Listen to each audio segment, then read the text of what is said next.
পানি করতে কানেন কুসুমবাগ আল্লাহ, তো এই কারফিউর মধ্যে পানি আনতে সমস্যা হয় না?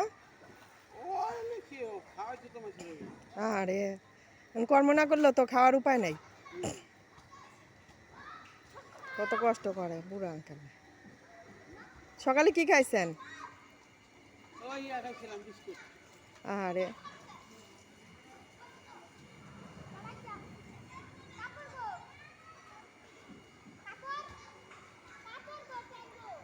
দুপুরে কি খাইবেন? ও রান্না করবেন এরপরে খাবেন? আপনার রান্না আপনার ই করা লাগে, কেউ করে দেয় না?